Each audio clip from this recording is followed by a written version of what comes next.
할렐루야. 오후 찬양 예배로 나오신 성도님들 환영하고 축복합니다.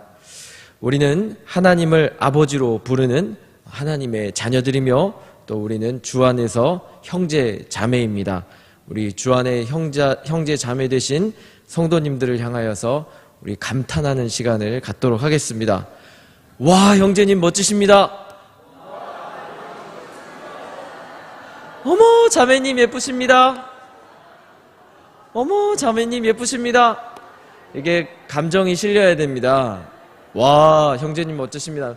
와, 형제님 멋지십니다. 어머, 이렇게 하셔야 됩니다. 네, 멋지고 아름다우신 우리 형제 자매님들과 함께 예배드림에 감사드립니다. 오늘 하나님께서 주신 말씀 오바댜 1장 10절로 14절을 통해 변찮는 형제의 의무라는 제목으로 말씀의 은혜를 나눕니다.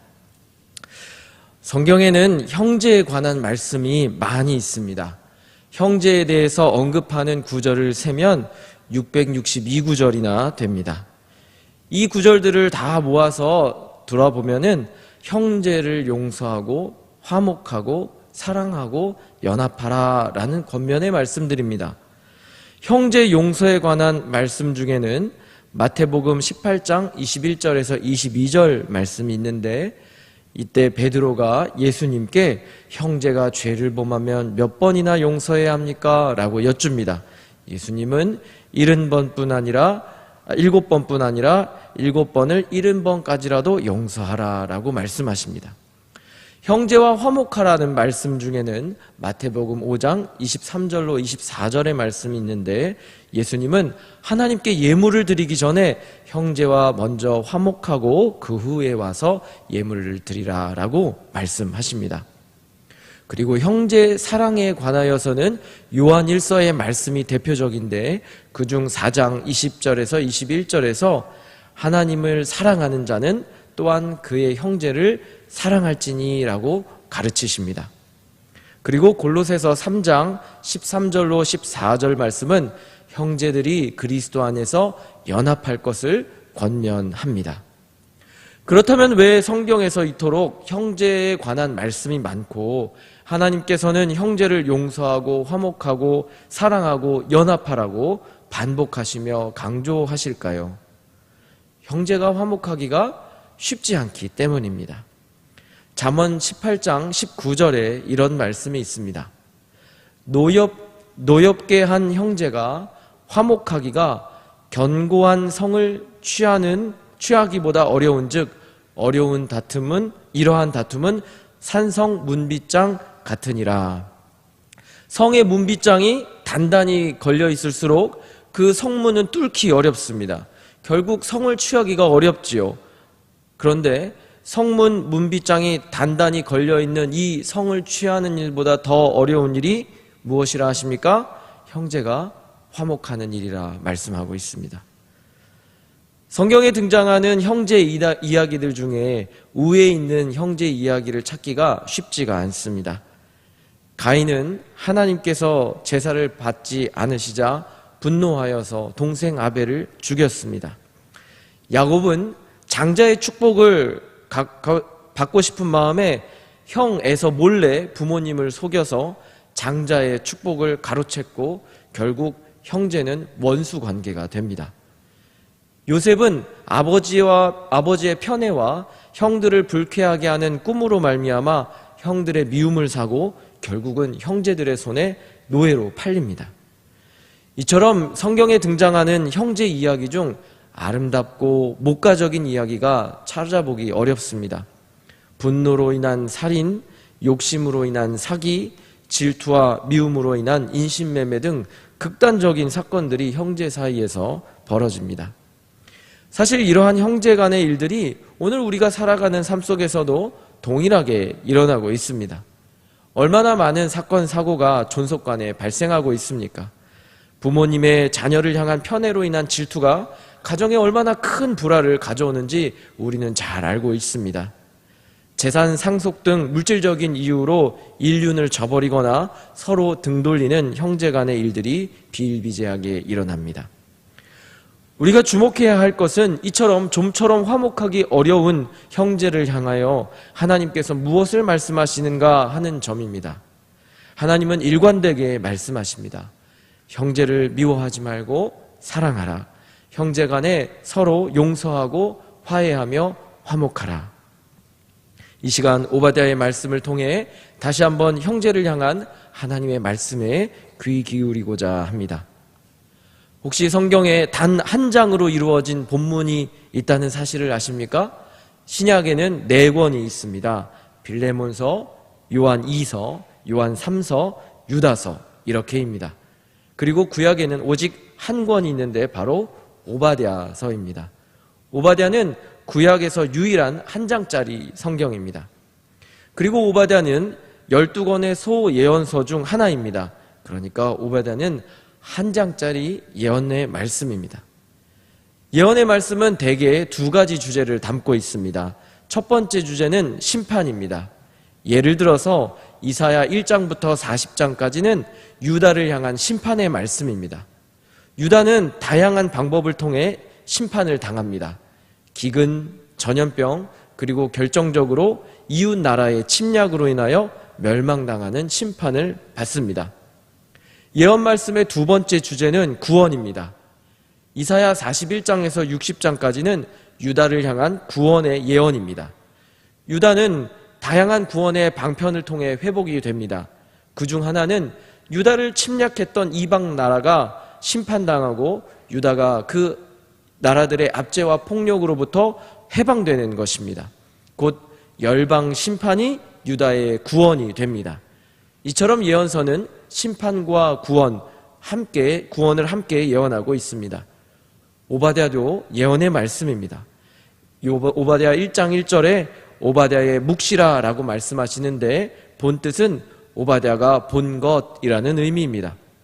하나님께서 오바댜에게 보여주신 말씀은 단 한 가지, 에돔의 심판입니다. 그리고 그 에돔의 심판은 곧 이스라엘의 구원을 의미합니다. 하나님은 오바댜를 통하여서 에돔이 심판받을 때에 곧 이스라엘은 다시 회복되리라 말씀하십니다. 그렇다면 왜 에돔은 심판을 받을까요? 하나님께서 말씀하시길 에돔이 심판받는 이유는 남유다가 바벨로니아에 멸망당할 때 에돔이 보였던 악행 때문입니다. 첫째는 에돔은 바벨로니아의 길잡이 역할을 했습니다. 침략의 길을 인도했다라는 말입니다. 그리고 둘째로 그 역할을 하면서 남유다가 멸망하는 것을 보고 기뻐했습니다. 마지막으로 남유다 백성들이 도망칠 때 에돔이 남유다 백성을 사로잡아서 다른 나라에 팔아넘겼습니다. 그런데 왜 이게 죄가 될까요? 세상 국제 정세를 보면 타국의 손해를 통하여서 자국의 이익을 취하는 것이 흔한 일이지 않습니까? 당시 에돔은 그리 강한 나라도 아니었습니다. 강대국이 이 유다와 이스라엘에 행한 비윤리적인 행위들에 비하면은 그리 다룰 만한 내용도 되지 못합니다. 국제정세 속에서 바벨로니아가 남하 정책을 펼칠 때 에돔이 거기에 휩쓸려서 이득을 취했다고 볼 수 있습니다. 전쟁 상황입니다. 그런데 왜 하나님은 에돔의 행위를 죄라 말씀하실까요? 물론 하나님께서 이스라엘에게는 신명기 말씀을 통해 전쟁 실행 규정을 말씀하셨습니다. 신명기 20장 10절에서 20절을 보면 몇 가지 전쟁 규정이 나타납니다. 멀리 떨어진 성읍을 공격할 때는 먼저 화평을 제의해야 합니다. 화평을 받아들이면 성읍의 모든 백성은 이스라엘의 노래가 되어서 봉사해야 합니다. 만약 화평을 거절하고 전쟁을 벌이면 성을 에워싸고 정복한 후 남자들을 죽이고 여자아이, 가축, 모든 재물은 전리품으로 취할 수 있습니다. 이것은 이스라엘을 향한 전쟁 규정입니다. 하나님께서 이스라엘에게 주신 전쟁 규정은 사실 살펴보면 잔인한 면이 있기도 합니다. 물론 이러한 행위가 하나님의 뜻에 따르는 일이지만 전쟁에서 일어나는 잔인함을 외면할 수는 없습니다. 더욱이 이것이 이스라엘 향한 하나님의 말씀이지 에돔에게 그대로 적용되기라고는 기대하기가 어렵습니다. 그렇다면 하나님께서는 왜 굳이 에돔이 심판받는 이유를 전쟁 중에 일어날 수 있는 일들로 언급하고 계실까요? 그 이유는 단 하나, 그들이 형제이기 때문입니다.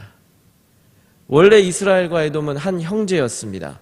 각각 야곱과 에서의 후손들입니다. 형제라면 형제가 고난을 받을 때 도와야 합니다.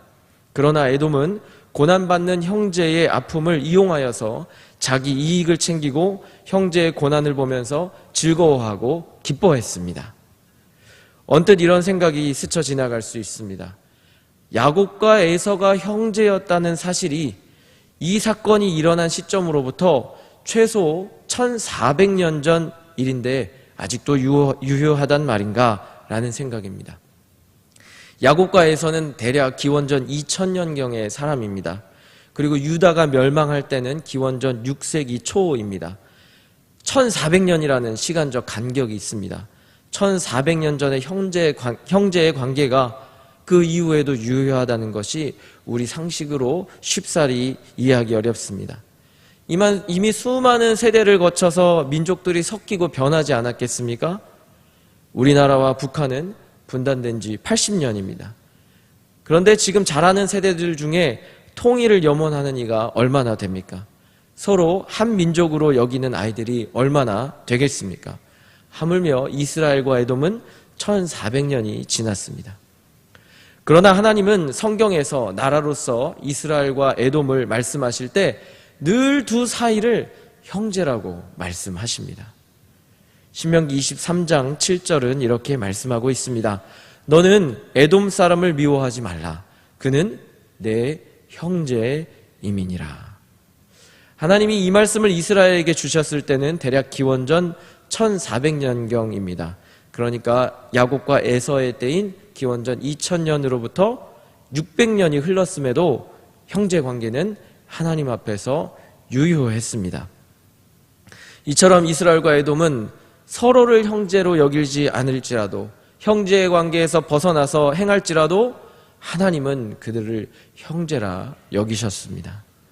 그리고 형제를 향한 하나님의 말씀은 용서하고 화목하고 사랑하고 연합하라입니다.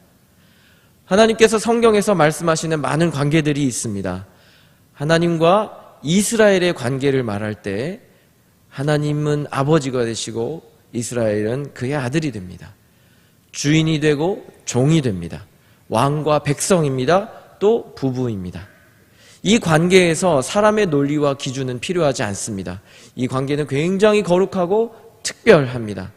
그런데 하나님께서 사람과 사람 사이를 표현하실 때도 중요하게 말씀하시는 관계가 있습니다. 바로 부모와 자녀, 부부, 그리고 형제입니다. 이 관계에는 사람의 논리와 기준이 필요하지 않습니다. 즉 하나님과 사람 관계가 거룩한 것처럼 하나님이 특별하게 여기시는 부부, 부모와 자녀, 그리고 형제의 관계는 거룩하고 특별합니다. 우리가 생각하는 것 이상으로 하나님은 이 관계를 중요하게 여기십니다. 가인과 아벨 사건에서 우리는 형제 관계를 깊이 생각해 볼 수 있습니다. 가인이 아벨을 죽이고 나서 하나님이 물으십니다. 내 아우 아벨이 어디 있느냐? 그러자 가인이 대답합니다. 내가 알지 못합니다. 내가 아우를 지키는 자입니까? 우리는 가인의 말 속에서 그가 형제 관계 속에서 무엇을 중요하게 여기는지를 생각해 볼 수 있습니다. 가인이 아벨이 어디 있는지 모른다고 말할 수는 있습니다. 그러나 내가 동생을 지키는 자입니까? 라는 말은 다소 어색하게 들릴 수 있습니다. 어디 있는지 모릅니다 라고는 말할 수 있어도 굳이 자신을 내가 동생을 지키는 자입니까? 라고 말할 필요는 없다는 말씀입니다. 형제 자매가 있거나 또 자녀를 형제 자매로 두신 성도님들은 잘 아실 겁니다. 형이, 오빠가, 언니가, 누나가 동생을 지켜야 합니다. 그러니까 자녀 중 맞이된 자는 필연적으로 자신의 동생들을 지키는 존재임을 알게 됩니다. 여기에는 논리가 필요 없습니다. 너무나 당연합니다. 왜 그렇겠습니까? 하나님이 그것을 선하게 여기시기 때문입니다. 하나님께서는 맞이된 자가 동생을 지키는 것이 옳다라고 말씀하십니다. 우리는 흔히 하나님이 가인의 제사를 받지 않으셨다고 할 때에 가인에게 어떤 죄가 있고 결과론적으로 그 죄를 추적해 갑니다. 예를 들어서 이렇습니다. 가인의 제사가 문제가 있을 거야. 어쩌면 재물에 문제가 있을 거야. 왜냐하면 하나님이 가인의 제사를 받지 않으셨잖아. 또 이렇습니다. 하나님이 제사를 받지 않으셨다고 해서 가인이 분노하여 아벨을 죽이려고 하잖아. 분명히 가인은 뭔가 심성적으로 잘못된 사람이야. 그런 가인을 하나님이 아시기 때문에 그의 제물을 받지 않으신 거야. 하지만 그런 내용을 뒷받침할 만한 성경적 근거는 창세기 4장에서 찾아보기가 어렵습니다. 다 결과론적인 추론입니다. 말씀에서 분명히 나타나는 한 사항은 형이 동생을 돌보아야 한다는 사실입니다. 나아가 형제가 서로를 지켜야 한다는 변치 않는 진리입니다. 바로 그렇기 때문에 에돔이 이스라엘에 행한 일이 다 죄가 됩니다. 에돔은 형제의 의무를 지켜야 했습니다.